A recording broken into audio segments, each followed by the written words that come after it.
I am so happy to be here today with my good friend, my colleague, um, my BFF on the campus where I teach at. My sister from another mister. Today is Cheryl, and Cheryl Williams. You are just a ray of sunshine to everybody who you come across, and I'm so glad that you agreed to do this because we talk about leadership a lot. And in talking and preparing for this, I just knew that this conversation was going to be great. Awesome. Awesome. Yeah, this is, first of all, thank you so much for having me. We have so many conversations about leadership and things that we see and opportunities where we've led and things that we dream about in terms of what we want to see for the future. So I appreciate that. And thank you for having me today. Thank you. Well, one of the things that we talked about is that confidence that one should have in leadership. Mhm. And the number one attribute that usually is contributed to leaders who are not the best, we would Mhm. say, is Mhm. usually lack of confidence. Mhm. They're insecure. What can you speak to that? Sure. Um, Well, first, I think it is important to note that, that your audience knows that I speak from a faith-based perspective. Hmm. So the values that I share and what you're here are going to be based off of my belief of Jesus Christ. And my belief is that he was the greatest leader that ever lived.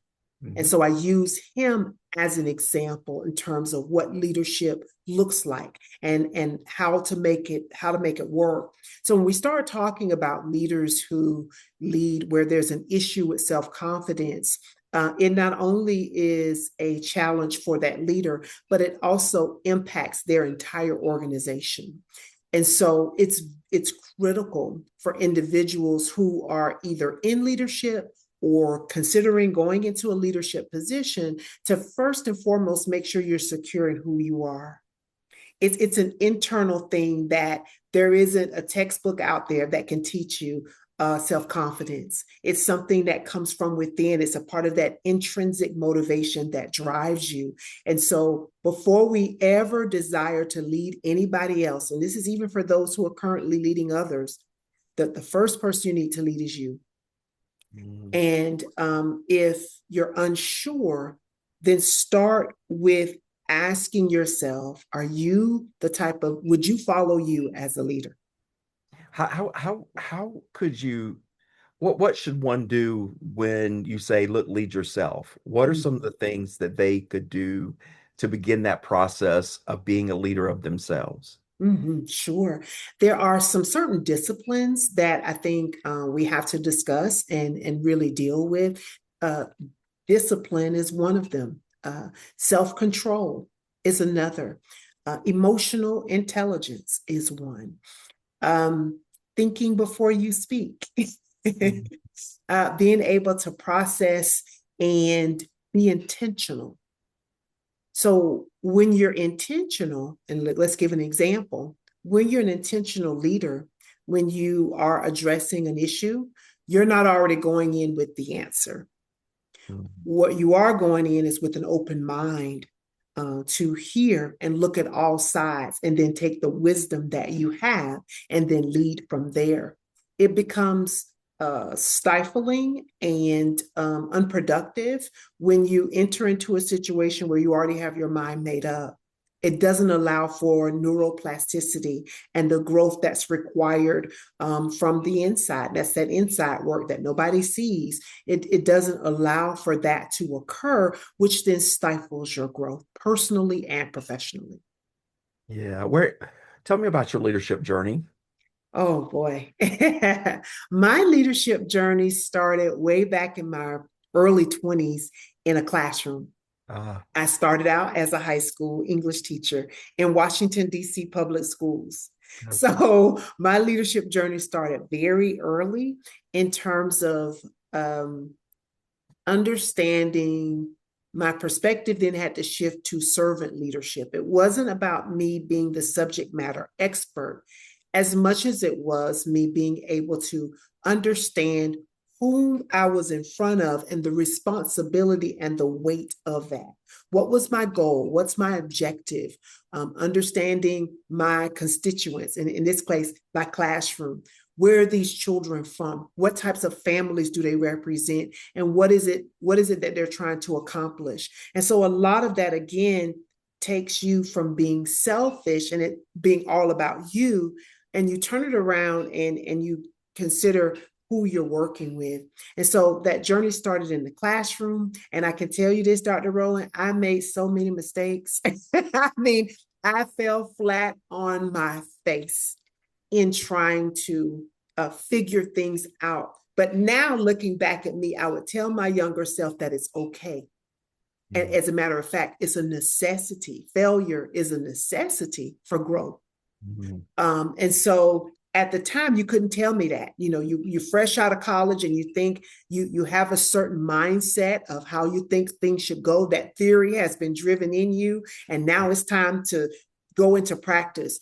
And so I would also say to be flexible, that it may not look like what you read in the textbooks, and that's okay. Now it's time to utilize everything you've gotten to now figure out, how do I carefully and calculatedly navigate this new environment that I'm in. But as a young leader, I made a number of mistakes. I honestly, I thought it was about me. I thought it was about my education, my degree, my credentials, socioeconomic status, all of those things that are barriers Mhm. to other people. So I made a lot of mistakes, and it took other mature leaders who led alongside me, who carefully guided with that gentle right hand, that if I was veering off a little, they would gently guide me back and give the rationale and the reason. And so it's so important to have mentors and individuals who are well above your station, is what I call it, who can Yeah. help guide you throughout that process, so that they know, when you face challenges, there's somebody to say, you know what, I've been there. Here's my experiences. Take from it what you feel will be useful to you. And their goal is to see you successful. That's very, very important. What would you say over the span of your leadership was probably the darkest moment Oh boy. Um, or a dark moment that sure. you could share? Yeah, I can think about it, and I think about it often. I remember it was I had an opportunity to lead a team of maybe roughly about 15 people. And it was a statewide initiative. And we were walking into something that out of the 15, only three had an idea of how to do it, including me. I didn't know.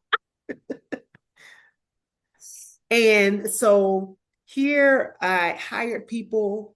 They left their teaching jobs. They left other jobs that they had to come do this amazing project. This project was worth $57 million. And we were responsible for this statewide initiative. And so it was great. It was exciting. But the darkest moment was when we had to close the doors because the grant ended.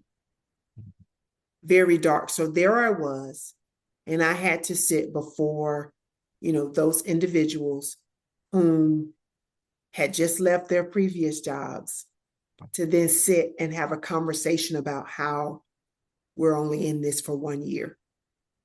That was one of the most challenging times of not only my leadership journey, but also my life, because I had never experienced anything. My heart bled because here people were looking at me to lead this initiative, in which I did, but had no control over the grant funding coming to a dead halt. And so now it was my responsibility to go tell this team, who we had worked together very well, getting off the ground and getting it going and pushing forward. And now I was to sit down with them and say, I'm not sure how you're going to feed your families, because it was ending just before Christmas. That was one of the darkest times. But I tell you what, because we invested in each other, there was no blame game within our team. We had poured into each other because we were all overwhelmed, really, with the scope of the work. So that brought us close together as a team. And as a result of that, when I had to deliver the bad news, um, it was accepted in a way that didn't send me in a tailspin, although, my heart palpitated. Yeah. Because how do you tell 15 people that they no longer have a job, and Yeah. that they need to go look for something else? How do So how, that was a tough moment. how do you lead a team to that place where there is no blame game? Because I think that could be gold right there. Because, of course, it does, people say, well, we live in the times. Well, it's always been the times, Mhm, mhm. that blame can come in. It could be contentious, d divisive, Mhm. and things like that. But you get rocked. But you led a team before the bad news hit that Yeah. could endure the bad news. Yes. How did you do that? I would definitely say we were intentional about getting to know one another. Mm, We were intentional about having each other's backs no matter what, because we were a small knit team who had to deal with an entire state. And mm, so there was no room for divisiveness. mm. And I had to 100% trust my team, so that when phone calls came in, or complaints or what have you, I had the confidence of my team that I would handle it and not throw them to the wolves, Yeah, that I would take the brunt of anything that came to that office. I was their shield. I protected them from a lot of stuff that came from other directions, and they knew it. yeah. And it's because we took the time to support one another, care for one another, find out simple things. When's your birthday? When's Mm, your anniversary? For mm, those who had children, what are your children's names? What ages are there? It's the simple relational things that allowed us to build a bond that that really held off any of the blame game. We built a bond, and we were intentional about doing that. yeah. And as a leader, where did that wisdom come from to lead that way? Yeah, certainly from my background, right? From my faith. Mm, It is definitely one thing that you love one another. That's what my faith teaches me. And that you treat people with respect and dignity. And mm, that was something, even before I truly understood my faith, that was something that was ingrained in me and my family. It was something that my family always, you speak to everybody. You're no better than anybody else. And that mm, was something that I saw in college big time, where in our college dorms at the time, we had cleaners who would come in twice a week, clean the dorm, or the individuals who would take out the trash and what have you. And I would notice how people would pass by them and not speak. And mm. I was abhorred, like, who, these, this is a human being. How do you not speak? And so I was, that was ingrained in me as a child, and so it never left. And so it just blossomed and matured that everybody matters.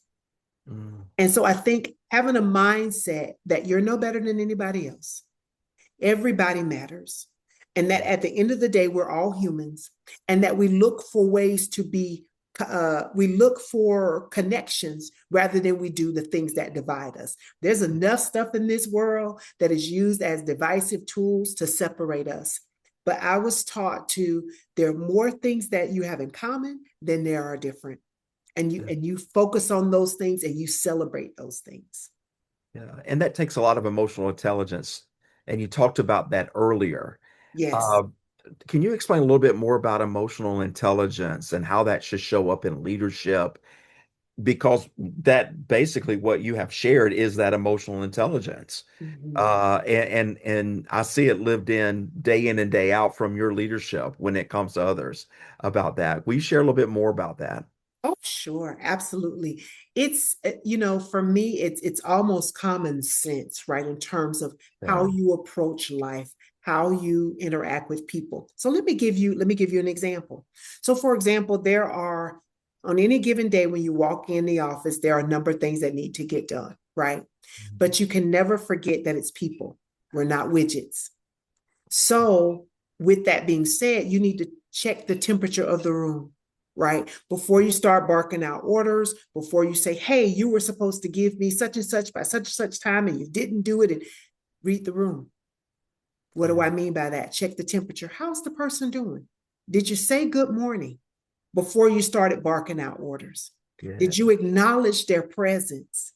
Did you ask them, how are things going? And do you genuinely mean it? That it's not just a point of just, okay, I'm doing this and that's just on my checklist, but that you genuinely care about the people that are around you. Once you have developed, and again, that's talking about being intentional and that's about being relational. When you develop those types of things, and John Maxwell says this best, people don't care how much you know until they know how much you care. People buy into the leader, and they don't buy into corporations, they buy into leaders.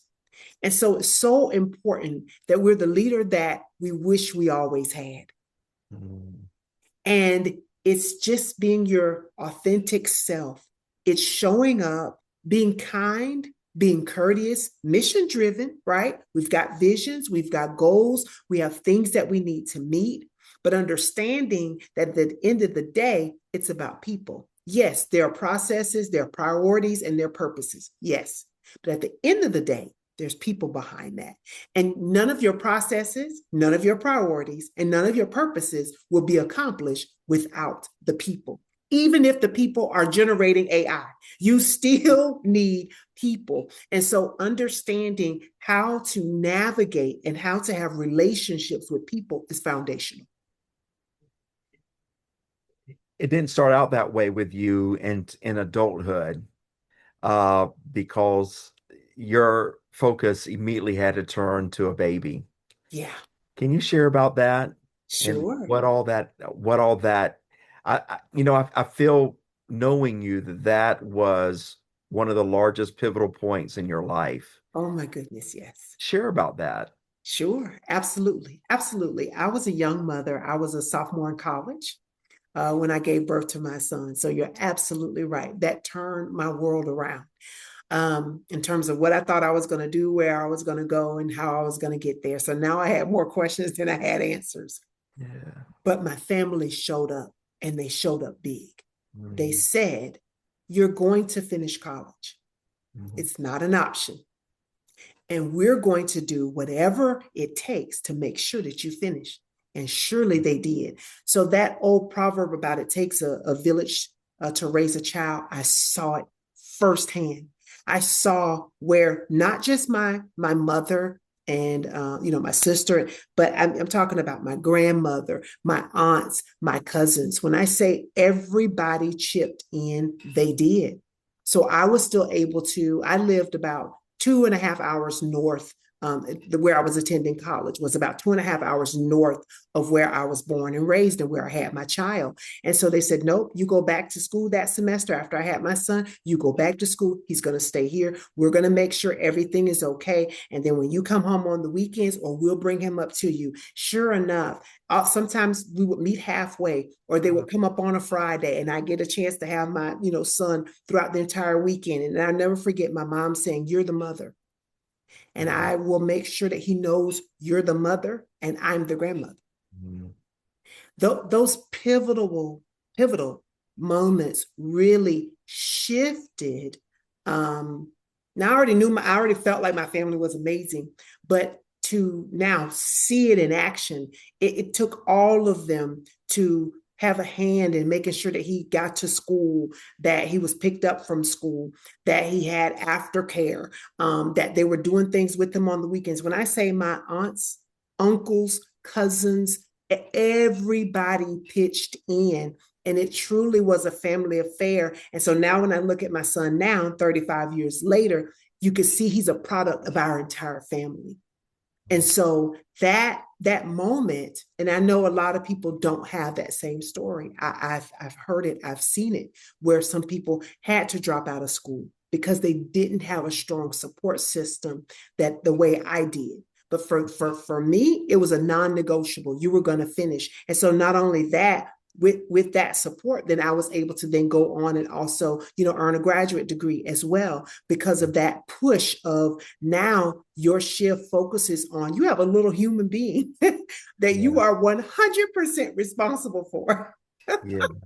So that was certainly a something that drove me, but make no mistake, it was very challenging as well. Yeah. You also share or have shared with me the shame that you experienced Oh my when goodness. you Yeah. first found the news that you were with child. Oh yes. And it's amazing to hear how your family came in and said, forget about all that. We're going to take care of this child Oh and you're going to go yes. back to school. I Yes. mean, that is phenomenal. And Hmm. I see the same grace that was extended by your family to you. You Hmm. now extend that grace to people who you lead, who you influence. Um, and it comes in with that emotional intelligence that we talk about, Yes. and doing that. And I also see or get to experience a leader who is confident about who she is. Hmm. Make no questions. Right. Cheryl Williams knows who she is, you Yes. know, unapologetically and rise to the occasion. Yes. And I get to see firsthand the caring sometimes for Hmm. students as well as colleagues, that you extend grace. I have walked in to see you. I'm going to share this. I have walked into your office where you are preoccupied with someone else who stopped on their way to their office because they needed an encouraging word or they needed prayer, you know, Yes. because they're going through a challenging time. And it's Hmm. not been one time, it's been several times that Yes. that has happened where I have walked by your office and someone's there. And I mean, Yes. early, Yeah. before they even get to their office. Yes. Share about in leadership how you weave leadership and faith together. Hmm. Well, that's a great question, Dr. Rowland. Actually, because to me, they're one and the same. It's your faith that guides you. It's your faith that directs you. It's your faith that's your compass. And so, and for me, it's the very essence of who I am and who I strive to be. As I mentioned, Jesus Christ for me is the greatest leader that ever lived and still lives. And so that's the compass in which I use. And so how I approach challenges, how I look at, trying to answer a problem or a situation that we may encounter is solely based off of that. And so that's how I lead. I lead from what is righteous. What am I going to be held accountable for? You lead when no one's looking. How do you lead when no one's looking? Do you still have integrity? Or is it, your lights, camera, action? So from that, you say one thing, but your life, the life that you live is totally different. And for me, they're one and the same. You're going to get the same person that you see on Sunday in church, on Monday, Tuesday, Wednesday, Thursday, Friday at work, Saturday in the grocery store. It's the same person. It's the same consistency. Because for me, more than anything, I understand that I'm an ambassador. Mm, I understand that I represent my father. And that is how I live my life. And so, whatever I approach, and don't get me wrong, I make plenty of mistakes. And so, I need all the grace and the yeah, mercy that I can get. But yeah, I start the day intentionally with Father, I want to be a great representative today. And I know that when I walk out this door, I represent you. And so that's the first and foremost thing that's on my mind. So that drives my decisions. So am I going to treat somebody horrible? No, because I don't want to be treated that way. And I understand that you reap what you sow. There are principles and cycles that occur whether people believe them or not. And because I start the day with joy and want people to feel the warmth and the love of Christ Jesus without me ever having to tell them. I love t-shirts, I love bumper stickers, I love all of those things. But more importantly, your life is the first Bible that many will ever see. And Mhm. so it has to then reflect the one that you say that you serve. And we understand it because the Bible tells us that you know them by their fruit. And Mhm. so it's my desire that when I have those encounters that you just mentioned as an example, that when the persons leave, they're satiated. They've gotten some good fruit, not rotten fruit, but they've Yeah. gotten something that's of sustenance that will be able to carry them. And I'm pointing them to Christ. I'm not pointing them to me. I'm telling them when we're in those sessions or like give them scriptures, words of encouragement so that they know where to go to look. It's not about me. It's about the one true living God. And so that's how I approach it. And that's the only way I know how to do it. And that keeps you consistent. That keeps you from being one person on one day and then they go, ooh, that person's in church. You don't ever want to be, That's true. up in front Uh, of church and they go, oh, that person's a exactly. leader in church. Yes. And and you said something that I don't think is preached enough, shared enough, or talked about enough is that we are ambassadors. We don't represent ourselves. That's right. We're not there to represent anything but the kingdom of God and be the person, like you said, full of fruit, you Yes. know, and Yes. that when we lead in that way, then that allows us, like you said, to bear his light. And I don't think that ambassadorship is talked about enough. Mhm. And I think that we get emotionally tied in sometimes to the present, Yeah. you know. And you and Yeah. I just had a conversation today, and I said, as long as I'm here, Yes. yeah, I said that. I don't represent myself. In fact, it's none of my business what happens around me Yeah. because where I'm at, he has placed me. And Yes. so with that he has prescribed every step for me. So as long as wherever I'm standing in the right place or where God wants me to be right now Oh, yes. because I'm not my own.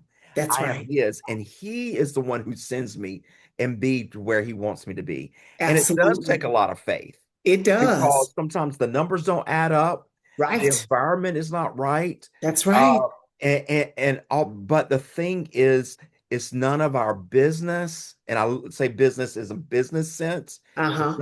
It's not of our affairs because when ambassadors are sent to nations here, you know, they Yep. go at the behest of the leader, the president, and Absolutely. you go and you represent the United States. For Yes. us, wherever we go, we represent Jesus, we That's represent the it. kingdom, and we are there. That's What are it. your thoughts on that? Because you do live that. 100%.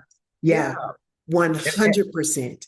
yeah, and I just think that we need to really get that mindset That, because I do see where, and in my research on rest, I talk about this hmm a lot, but hmm even how capitalism has come into our mindset about positions or hmm salaries or, I ain't being treated, blah, blah, blah, things like that. hmm And I just sometimes have to put my head down to go, I know why I'm here. Yeah. Maybe I don't know why, Right. but I know my reason for being here has hmm nothing to do with me. So Yeah. as long as I'm here, I'm just going to keep being the best person I can be, the best Absolutely. employee, speak life, be a light, be full of gentleness and love to others, and have that listening ear and be that. And yeah, I love Absolutely. that you shared that. Yeah. Yeah. Because that's what I wake up thinking about. Our sole purpose is to manifest the reign of Christ here on earth. Yeah, So then how do we do that? And it's not just on Sunday. It's exactly. every day. Do we get it Exactly. right all the time? Absolutely not. None of us are perfect. So I thank God for his grace and mercy, right? That we can Yeah. ask for forgiveness. You dust yourself off and you go at it again. But at the Yeah. end of the day, the goal is when someone encounters you, they should know that they've encountered something different. They should know that Absolutely. they have encountered the one who sent you. Absolutely. I agree with that. They need to smell Yes.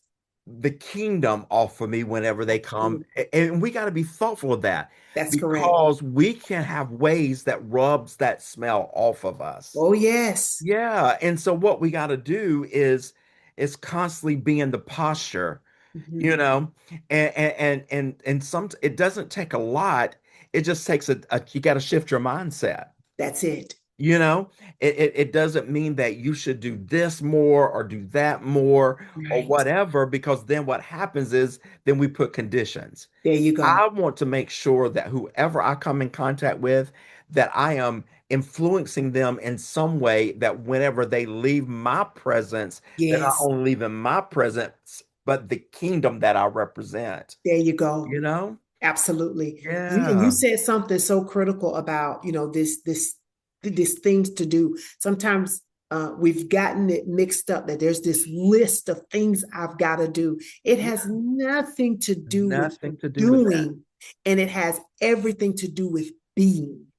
Yeah. Not doing, being, and being comes from relationship. So it kind of Yeah. circles right back to where we started. It's relational. The Absolutely. reason we are an ambassador is because we have a relationship with Christ Jesus. And so we represent him because we know him. You can't represent somebody that you don't know, that you Yeah. haven't spent time to get to know them, right? So Yeah. that's what brings this whole thing back around to it being relational and Yeah. intentional. And that's what leadership is. I mean, yes, That's there's all it so is. many other components to it, but it starts at its very foundation and its core. You have to be intentional and it's relational. It's Yeah. not this list of things. It it's the value you place in others. Yeah. Absolutely. Yeah. One of the things I like to do here is talk to the next generation or Hmm. generations that are coming up. Yeah. But I want to share something before I get there. I want to share a couple of things. Is that I've been thinking about recently how influenced I was, because you said something, how influenced I was in my 20s and 30s of my faith, really my 20s Hmm. more than any other time, how I was so influenced by things that people said or things that people appeared to be in the church. Hmm. So they would say, "Oh, you need to pray an hour a day." Well, then when I Hmm. couldn't pray an hour a day, then what happened?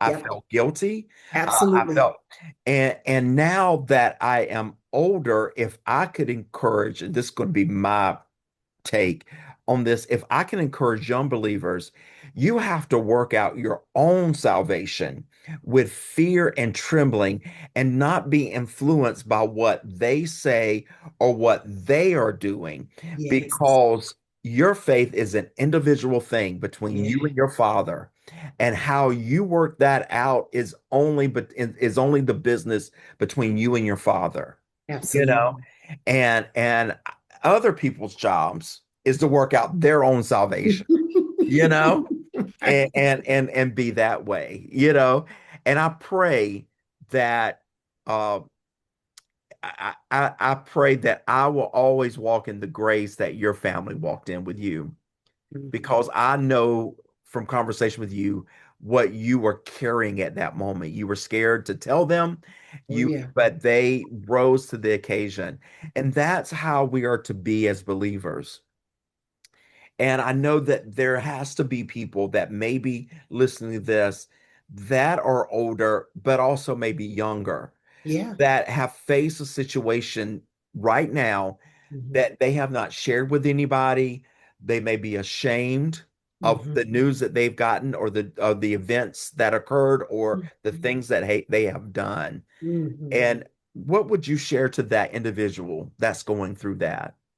Yeah, especially if it's someone who has definitely professed Christ, right? Or they're on that line and they're thinking about it, that you don't have to do this alone. Yeah. And you're never alone, but that you will have an enemy that will tell you that you are, and that's his goal, is to isolate and to Mhm. separate and to pull you apart unto himself, to destroy, right? We know he comes to steal, to kill, and destroy. And so the strength is in numbers. It's a saying you hear all the time, but it's true. The strength is in numbers, and the number of wise people with good godly counsel. That's where that strength comes from. So that if you are facing a situation that you feel is just absolutely impossible, that the weight of the guilt and the shame is so heavy upon you that you're not sure what to do, then know that that too is a lie, right? Mm, Because he tells us that there's no condemnation for those who are in Christ Jesus. So you're not condemned. You're not shameful. You don't have a God saying, "Look at you, you little bad person. I'm not pleased with you," because the Bible tells us that there's that He loves us with an everlasting love, and that mm, nothing can separate us from the love of God. And so, having those concepts and that knowledge of knowing that, wait, let me understand. He's not conditional. His love is not. You mean I don't have to be perfect? You mean I could be jacked up, messed up, don't have it all together, fall flat on my face? I said I was going to do good, didn't do good, tried it all over again. Absolutely. Because there was only one that was perfect. There was only one that was perfect that ever walked this earth, and there will never be another one that will walk this earth perfect. There's only one. So that means he knows who we are, and so it's okay. And that to get yourself around individuals who encourage you, who will lift you up, and who will give you sound advice. And family is not always blood. mm. Family is whomever the Lord sends to you that provides the nourishment that you need. And it doesn't cost you them a thing. They're not holding a price tag over you, reminding you, hey, I gave you $50 last week. What'd you do with it? Hey, I let you stay at my house. Now you owe me something. So there are things that I would definitely encourage you is to stop the noise in your head, because it's not you that's doing the talking. It's your enemy, your mortal enemy, who does nothing but to desire to take you out. So when you begin to voice those things and share it with individuals who can help walk you through it, you're going to get the freedom that you're looking for. That's it. Blood is thicker than water, but the spirit is thicker than blood. Yes. Yeah. And that, yeah, you know.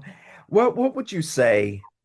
What would you say just to young leaders in general? Mm-hmm. What is a tool that you could leave to the next, like a baton to leave to that next generation of leaders? Sure. It's three words, not about you. Mm. Tell me more. So actually, that was something that I was taught in ministerial school, Mm. and it stayed with me. It was so impactful. As a matter of fact, the first day of class was the first thing we did. We took out a 3x5 index card, and he said, "Write these three words, not about me." He said, "Now take that and put it in front of you." So the entire time that you're in this class, and every time you come to this class, you take out that note card and you put it in front of you so that you understand the deal here. Mm. This helps remove yourself out of the way. As a young leader, you want to do everything you can to grow and develop your own knowledge, your own understanding, and certainly if you're a believer, your relationship with Christ Jesus. He will guide you through your leadership career. He's going to guide you. So you have that faith that he's going to show you. He's going to position you where you need to go.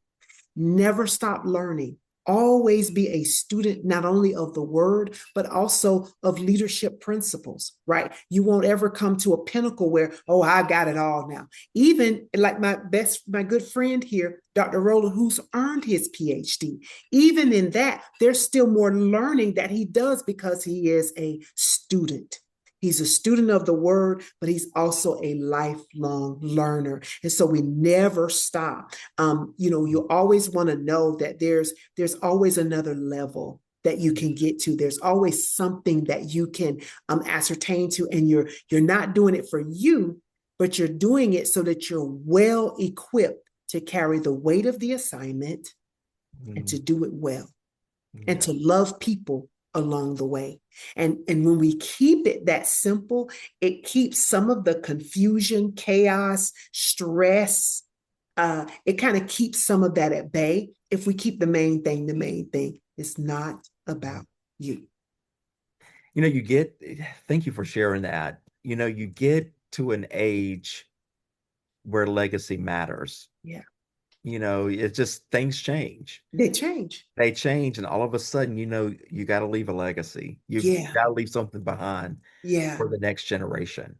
So I want to share something with you that's probably the most astounding thing that I have seen, or astounding and impressive thing that I have seen in a long time. When an individual goes through life, I don't know if there's an age where a person passes away where the attendance at that funeral is more than at a different age. Wow. However, sometimes I have, and being in ministry for many years and doing a lot of funerals, Yeah. the older the person is, the less people who attend. Yeah. However, your grandmother just recently passed away, Yeah.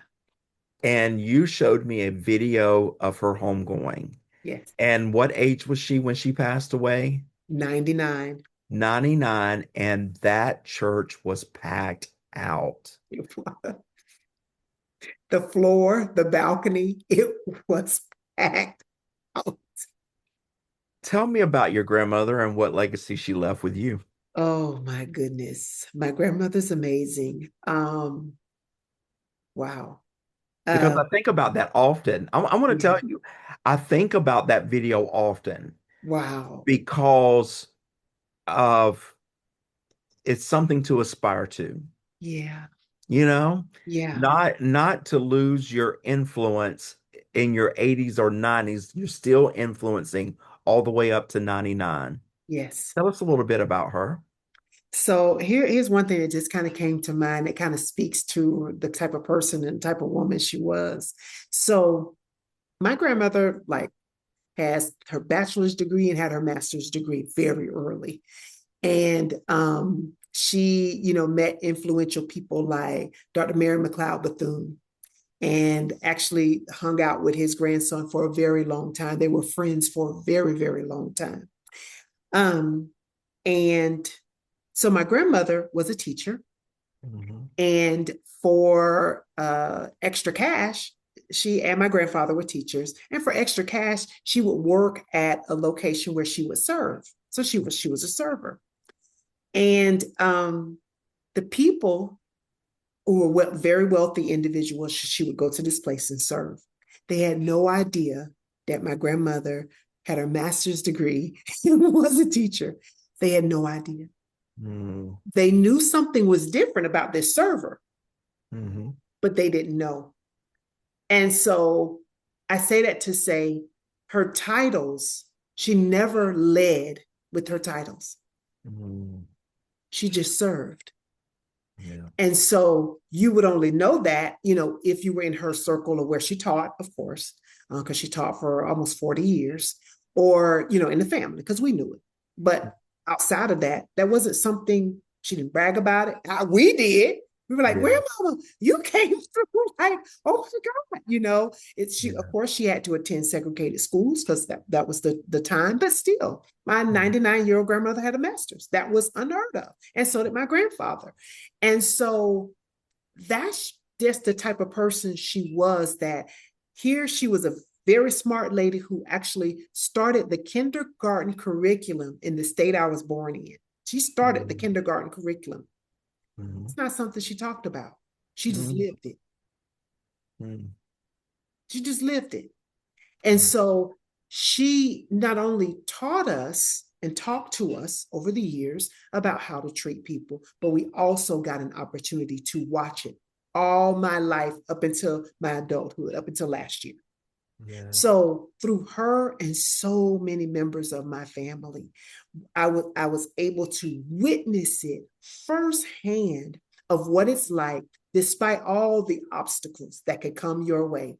despite everything that says just give up and die, almost like Job's wife, just curse God and die. What are you doing? All of those challenges, all it did was just refine her. You Mhm. think about it, when she started teaching, maybe they were making $3,000 for the year, maybe. But she put my father and all three aunts through college. Mhm. And it wasn't a question as to whether they were going to go. The question was, where are you going to go? Mm.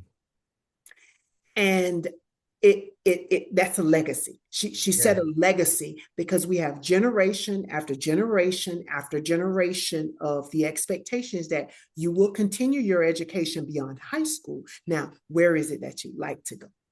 Wow. And so watching that from a person, again, these people had no idea. My grandmother had all these accolades. She didn't talk about it. They just knew she was amazing. So when they came to the funeral, imagine now these people, when I say super uber wealthy, Mm. when these people came to the funeral, some of them were like, "Oh my goodness," really surprised with to find out the depth and of the things that she had done because she didn't talk about it. She was just her gentle, kind, loving self. And we learned so much from that. I remember I also learned how to set a table, like how to set the Okay. table, a formal table with all of the forks and spoons and knives and bowls and all of the things. Like she was the one that taught us how to do those types of things. Wow. So it just went from one end to the other of having the pleasure of having a grandmother lead her family in that way. Now, my grandfather had passed before her. Yeah. So, but boy, you talk about a gem. Wow. Wow. That is impressive. Yeah, So astounding. yeah, And like I said, that video that you shared with me of her homegoing, just the overview of the place full yeah, is just astounding at yeah, 99 years old. yeah, Before I ask you your parting words, I want to say that um, I want to share that something that we have in common that I didn't know we had in common when we first began working together. We knew we had our faith in common, but I walked in your office one day and there on your desk was communion sitting there, you yeah, know, and you don't meet other believers who who take it like myself and Karen do, you yeah, know, yeah, at the consistency that we do. yes. And so with that, I know that we could be here for another hour just talking about that, but taking communion almost on a daily basis for me. It may be more daily for you than me, even though it is also sits on my desk. It sits at Yes, my desk here at my home. Um, absolutely. they're like candy. They're put everywhere, somewhere, wherever, man. You grab it, but it's a very integral part to do that Yeah, in our faith, and it is yours. Can you share yeah. about that a little bit? Oh yeah, that is critical. Um, you know, I believe in the power of the blood Mm, and the blood of Jesus. I know that it works and the blood still works. Um, I've seen the redemptive power, not only in my own life, but in the life of my family, in the life of my friends and people around me. I've seen it work. And so I just take him at his word. He says, "Do this often in remembrance of me." And um, we know uh, the power of words. We know the power of what it means that when we receive his body and when we take upon his blood, we understand that it's not symbolic, yeah. but that there's real, true living power in that. And that is done by people who live a surrendered life, that Mm, you truly understand who you serve. You love who you serve. yeah. You do it out of sheer admiration and honor and understanding that it is an essential part of the believer's life to participate. And Yeah. it's not just something you do when your church does it, Yeah. but that it becomes an essential part, just like prayer, just like fasting, just like reading the word. Like these are just things that when you're in relationship with someone and you Mm, want to develop intimacy, you got to get to know them and you got to know what matters to them. And these are things that matter to him, to the Father, and to the Holy Spirit. So they matter to me. that's so true. You know, yeah, that is so true. One thing that I admire about you, I don't like noisy, loud believers. Mm, and I like people who know who they are, believers who know who they are. They're not loud, they're a quiet force, and they shine in their own way when it is appropriate, it influences those who are around. And that's who you are. If I never said anything or saw it, I wouldn't know what it is. No one's ever saw it. I mean, they sit on my desk. No one's Yeah, ever asked what they were, and I never say, "Hey, this is." And you're the same way, and I enjoyed that about you. I don't believe that we ought to be loud, but we ought to be influential. yeah, And when it's time to speak, we should. But the problem is with a lot of believers, they speak when you need to really be quiet, And but you are a quiet force, a faith-filled and faithful force all around you. That's why I always enjoyed working with you. Um, and always enjoy being around you because you're not loud. That's not, you don't come, hey, this is who I am.